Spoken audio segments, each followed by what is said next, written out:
I'm Dan Fitzpatrick at StockMarketMentor.com, and this is your free chart video for the weekend update of March 7th and 8th. I want to just look real briefly at Apple and AT&T. Apple was added. The Dow Jones announced that they're adding Apple to the Dow Jones Industrial Average, and they're taking AT&T out, right? Okay, so you see the Dow trading down here. This is going to occur on March 18th, so it's in a couple weeks. So what does that mean? Well, first of all, let's just look at the Dow. You don't really want to be doing too much until we find some kind of support on the downside. That's just in general terms here.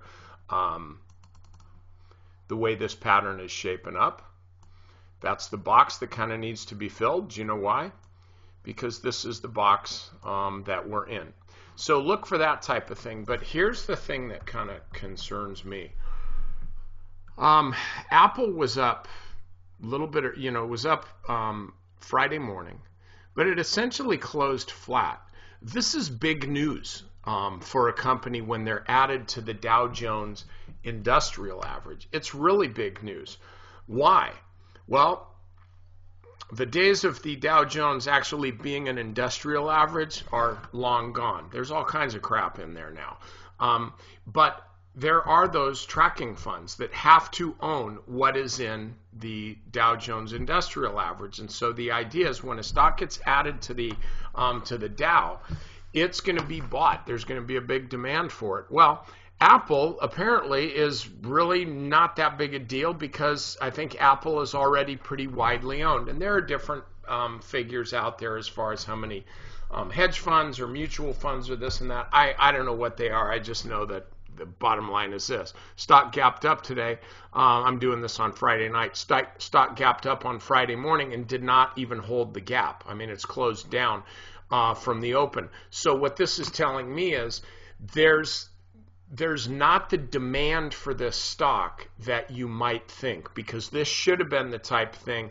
I mean, when I woke up this morning and saw that news, I thought, well, Apple's going to be back through 130, maybe even a little bit higher, and that wasn't the case. So then we only have just one other near-term catalyst, and that is Tim Cook is introducing the Apple Watch next week. And so if that, and there's been so much stuff about this, we see pictures, we see the apps that are going to be in the watch, we see the apps that aren't going to be in the watch. So what I'm concerned about is there's really going to be nothing new under the sun, which could, in fact, provide more of an impetus for selling. So the bottom line is this. With Apple right now, I just want you to be careful. You want to respect the trend, which is up. You want to respect those valuation guys who say that Apple's still cheap. Carl Icahn, whatever, he totally talks his book, and he's perfectly qualified to do that. Anybody can, just as long as you disclose that you're long Apple, and he is. He's got a 200, 210, 220 price target on it. But right now that's not going to matter if Apple trades down to $1.20 or even lower from here, particularly if you're trading options on it. So I just want you to be careful with Apple, because the inclusion in the Dow Jones Industrial Average should have pushed the stock up. It did not. Now, AT&T gets taken out. Well, that stock's been performing, crappy anyway. So getting taken out, it's funny. A lot of times when a stock gets taken out of a key index or average, there'll be a lot of selling pressure, and it ultimately turns out to be a really good buying opportunity for that stock, because those that are tracking funds, they got to dump AT&T and they got to buy Apple. So watch what happens on the 18th and 19th with respect to volume on both of these stocks. I think you're going to see a big churning on both of those. So I would stay away.